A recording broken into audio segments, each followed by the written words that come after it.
d'abord di gërëm le DG du chemin de fer di monsieur Ibrahima Ba di gërëm aussi ICS GCO ak délégué de quartier yëpp waaye surtout aussi les maires yi nekk ci biir Thiès muy maître Ousmane Diagne maire de la commune de Thiès Est monsieur Mamadou Diakhaté maire de la commune de Thiès Nord docteur Mamadou Djité bu maire commune Thiès Ouest ak seeni engagement ci question bi nga xamante ni tey moom la ñu woote woon di waxtaan rek boole ci waxtaan wi délégué de quartier yi bàjjanu gox yi ak société civile bu Thiès yëpp ñu waxtaan ci sécurité ferroviaire et nan la ñu mën a def ba fi saxaar gi di jaar mën a am sécurité ñu waxtaan ci waxtaan wu gudd lool déglu ñëpp déglu GCO déglu ICS déglu bu baax aussi chemin de fer li nga xam ne ñoom moom lañ ci xalaat waaye aussi contrainte yi nga xam ne am nañ ko ci terrain bi ca am na loo xam ni peut-être DG dina ko waxal boppam bu baax a baax ñu gis ni fi raay bi di jaar am na ci yu baree bari yoo xamante ni amul clôture am na ci ay passage à niveau yoo xamante ni amul sécurité bi nga xam moo war a am ci passage à niveau am na ay passage à niveau yu bëri yoo xamante ni ay clandestin la ñu gis ni aussi am na ay lotissement yoo xamante ni ñi ngi à 3 mètres ci raay bi am na ñuy def commerce sax ñoo xamante ni commerce bi ak raay bi matul 1 mètre am na ñoo xamante ni ñi ngi toog ci bi kaw raay bi en prise bi ca yooyu yëpp ay jafe-jafe la ndax bu fekkee dañoo woote fii dañuy waxtaanee sécurité ferroviaire ndax xale bi fi dee barki démb dañoo war a góorgóorlu ba lu toll noonu du ñu dalaat ca moment bi am na ñi nga xam ci kaw raay bi am na aussi ñu war a waxante dëgg bi ñu defee réunion bi yëpp ñu waxtaan déglu ñëpp ñu wax ni ay décision wala ay points yoo xamante ni jël nañ ko yoo xamante ni ñun ñëpp dañ ciy liggéey ñi jàpp ni fi raay saxaar bi di jaar waaw saxaar gi moom fi muy jaar ñoom ci li ñu wax loolu leen loi may 15 mètres à gauche 15 mètres à droite loolu mooy sécurité fi saxaar gi di jaar ay la yéwén war nañu jël mesures yi ñu war a jël pour que ñu libérer fi saxaar gi di jaar parce que ku toog nag fi saxaar gi jaar ba pare ñi ni dañ leen a war a xeexal pour sécurité donc loolu yan wul maanaa donc libérer en prise yi loolu jàpp nañ ko bu baax a baax jàpp nañ ni aussi dafa am ay mesures urgentes yoo xamante ni aussi mënul xaar waaw parce que am na ci ay mesures yoo xamante ni tey mën na foog mu jël temps parce que am na zone yoo xamante ni ñoom liñ xalaat ni dañ ko fa war a def clôture peut-être foog ñu waxtaan ci ak population bi parce que ñenn ci population yi mën nañ ko jàppee coupure mën na leen a mën na dagg seen diggante ak yeneen quartiers yi ñuy jàkkaar lool waaye mais am na ay mesures yoo xamante ni jarul xaar te mën nañ ko def ici et maintenant mooy surtout au niveau des passages à niveau ñu renforcer barrières yi renforcer sécurité renforcer surveillance yi au niveau de ces passages loolu jàpp nañ ni dañ def visite de terrain muy maire yi muy DG muy GCO muy ICS semaine prochaine boo xamante ni li agglomération Thiès bu ñu demee ci visite de terrain jamono côté bu ñu dem point bu ñu dem li nga xamante ni ici et maintenant dañoo war a agir ñu ni fii nañ fa def bu fekkee dañu war a renforcer barrière ñu renforcer barrière bu fekkee dafa war a xaar clôture wala bu fekkee dañu war a renforcer surveillance aussi ñu ni dañ koy def jàpp nañ ni aussi dinañ teg benn comité de pilotage boo xamante ni mairie yi dinañ ci ne GCO dina ci ne ICS dina ci ne chemin de fer dina ci ne mais délégué de quartier yi nga xamante ni ñoom la train bi di traverser seeni quartier ñoom aussi dinañ ci def pour que liggéey bi ñu tàmbali tey mën a nekk point de départ ñu bañ a liggéey nii rek daal di dem mën a nekk point de départ ñu mën ko saytu ba sécurité ferroviaire dellu si Thiès waaye ñu boole ci beneen recommandation mooy liggéey bi ñuy def Thiès su fekkee amuñu ci déggoo ak li nga xamante ni mooy def ne am Tivaouane wala mu am Mékhé liggéey bi jeexital bi mu war a am jeex du ko am waaw donc ñu dinañ ci boole gouverneur de la région bu ko defee gouverneur dina woote beneen daje boo xamante ni CRD lay doon wala nu mu ko tuddee boo xam ne dinañ ci boole communes yi nga xamante ni yépp train bi dafay jaar wala sous préfet yi préfecture yi nga xamante ni ñoom ils sont dañuy impacté wu nañ ci saxaar gi di fa jaar ba liggéey bii ñu tàmbali Thiès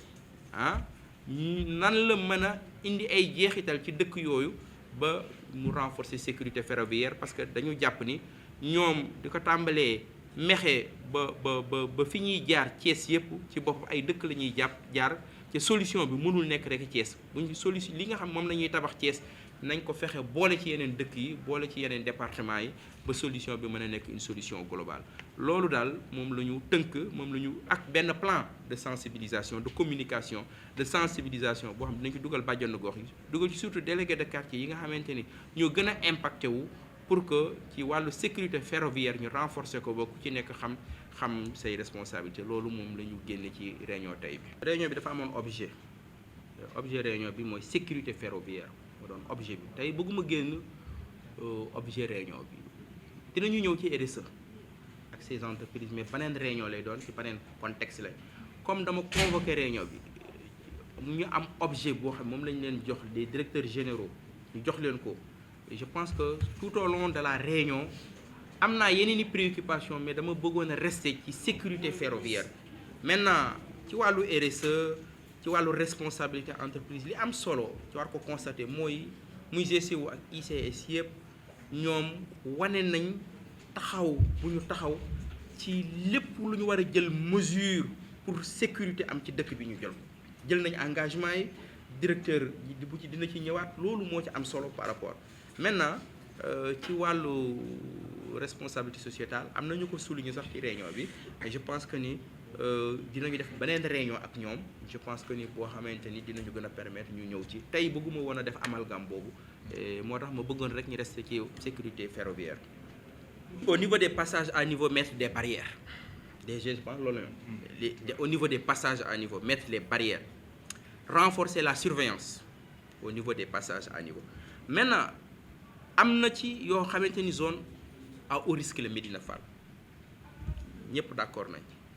mais insécurité bi gën a mag jógewul ci passage à niveau est-ce que dañuy clôturer est-ce que dañuy def ay barrières rek est-ce que dañuy def loolu débat la parce que il faut nga impliquer ci population yi à ce niveau par rapport mais yooyu yëpp du ñu daw débat bi li am solo mooy urgence bi mooy ñi nekk ci emprise bi jóg parce que ñi nekk ci emprise bi bu ñu jógul train bi mi ngi daw yaa ngi ko wax taxawul suba dina ñëw ginnaaw suba dina ñëw mesure urgente bi ci jiitu mooy nan la ñu mën a jël ay mesures ñi ne ci emprise yi ñuy libérer emprise parce que mënuñu ni dañuy xeexal sécurité ca ñooñu ñu bàyyi leen ci emprise yi ñuy développer un commerce wala ñu am ay titres yoo xam ne xamuñu fu ñu ko jëlee par rapport donc passage à niveau yooyu ñu renforcer la sécurité yeneen yi nga xamante ni peut-être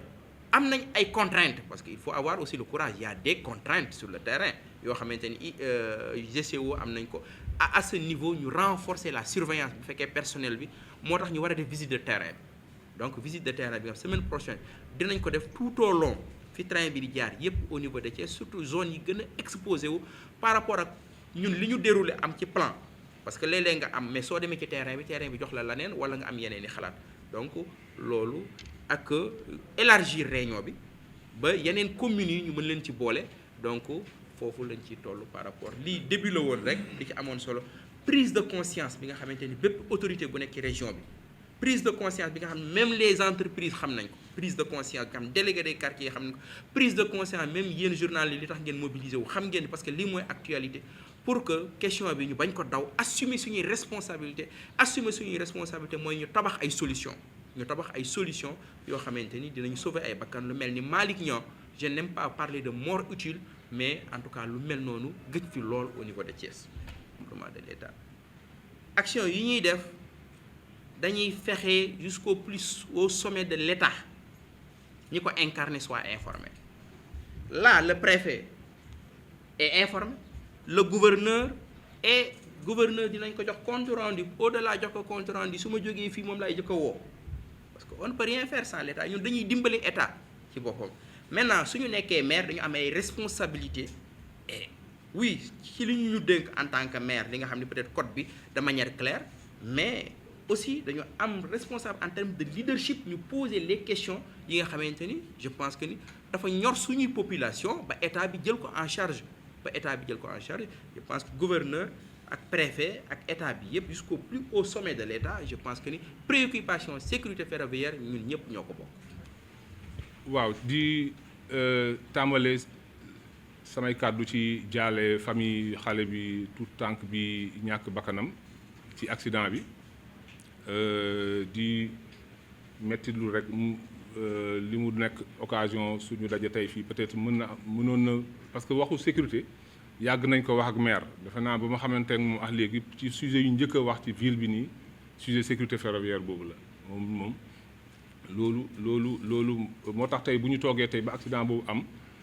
vraiment yàllaa ko dogal mais dañ ci am métti lool wax dëgg yàlla donc di remercier monsieur le maire ba affaire amee mu jël ay responsabilités ñëw convoqué acteurs yëpp pour ñu ñëw toog waxtaanee ko ak yeneen maire yi nga xam ne chemin de fer mi ngi traversé seen i gox mais aussi ak kilifa diine yeeg yenn délégué de quartier yeeg ak bàjjenu gox yeeg vraiment force vive bu Thiès yëpp wax dëgg yàlla ñëw nañu fi tey ci waxtu jotaay bi donc ñu en tout cas waxtaanee accident bi am jéem a analyser lan moo indi accident bi te aussi ci li ñu gis ci li ko indi defe naa maire wax na ko résumé na ko luñ ci mën a jàpp occupation anarchique gu chemin de fer bi def ci bopp. emprise ferroviaire bi pour ñu fàttali ko benn décret 90 646 bu 1990 moom moo ko consacré moom moo ne chemin de fer bi raay bi 15 mètres ci wàll côté bu nekk domaine public ferroviaire la kenn waru ci nekk de telle sorte que saxaar buy daw conducteur bi dafay am visibilité bu yaatu pour mën a xam lan moo nekk mais li ñu gis tey jii nii mooy ci chemin de fer bi ci biir Thiès ci ay gox yu bari surtout Médina Fall ci accident bi am nañ fa ay nit ñu fa installé seen i place di jaay ndékki ñi di jaay leen am na ay quincaillerie am na ay garage mécanicien yooyu yëpp bu nekkee ci kaw chemin de fer bi ba pare ñu am ay xale yu xamul dara aussi nekk di mën nañu en tout cas ci situation boobu noonu avec encombrement au chemin de fer boobu noonu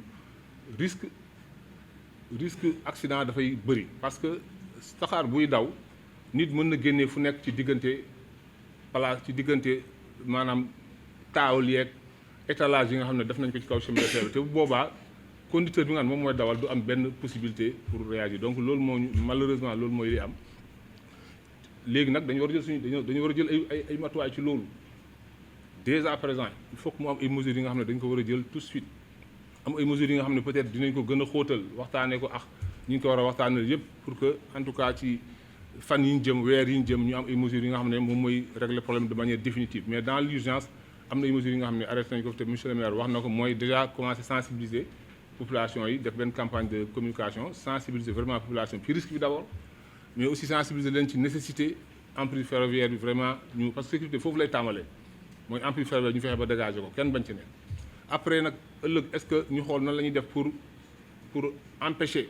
xale bu xamul parce que mag bu gisee saxaar buy ñëw danger la du ñëw ci terrain ci raay bi loolu c'est sûr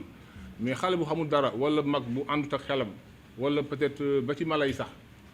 mën nañ ñëw retrouver ci kaw raay bi donc il faut que aussi ñu xool yeneen mesures de barrière la ñu mën a mettre en place pour aussi protéger xale yooyu nga xam ni xamuñu dara amu conscient wuñu ci danger bi nga xam ne train bi romb moom la représenté donc loolu daal tey moo tax di rafetluwaat encore monsieur le maire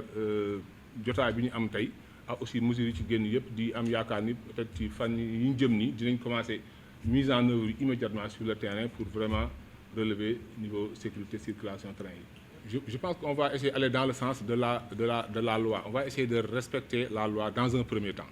Et la loi, elle règle en partie quand même ce problème-là, si elle ne le règle même pas intégralement déjà. Parce que comme j'ai dit, la loi, le décret de 90-646 qui consacre un peu le domaine, on va dire, ferroviaire, il dit que dans les gares ou dans les passages à niveau, les endroits notamment que vous avez cités, ces endroits-là doivent être clôturés, doivent être étanches. C'est-à-dire on ne doit pas permettre aux populations de pouvoir accéder au chemin de fer dans ces endroits-là. Au niveau des passages à niveau, au niveau des gares, comme c'est le cas au niveau de Marseille Sam, on doit baliser ces zones-là. On doit les clôturer et les rendre étanches. Et ne pas le faire, c'est ça qui amène la situation que vous décrivez. C'est-à-dire on va venir avec les autorités, les préfets, les forces de l'ordre, on va déguerpir tout le monde. Le lendemain, tout le monde revient. C'est ça la vérité. Donc aujourd'hui, il faut qu'on applique la loi. Il faut qu'on applique la loi. Il faut que dans les gares, dans les passages à niveau, qu'on clôture et qu'on ferme. Et qu'on mette des gardes pour nous assurer que personne n'accède sur la voie ferrée. Ça, c'est la première mesure. La deuxième mesure, sur la ligne, quand on sort de ces endroits singuliers, la gare, les passages à niveau, les emprises de 15 mètres de part et d'autre de la voie ferrée, on doit les dégager aussi. Donc pour moi, aujourd'hui, la mesure immédiate qu'on doit prendre pour vraiment améliorer considérablement le niveau, en tout cas le niveau de sécurité, c'est de faire appliquer la loi aujourd'hui. Et pour ça, je pense qu'on aura les autorités avec nous. Monsieur le maire a en tout cas, on a vu son engagement pour ça. Donc je pense qu'on va travailler dans un premier temps à faire appliquer la loi quand même sur le terrain, mais quand même on va l'accompagner par une campagne de sensibilisation quand même pour vraiment sensibiliser les populations quand même sur les dangers et parce que quand même ce qui est arrivé ne doit plus arriver.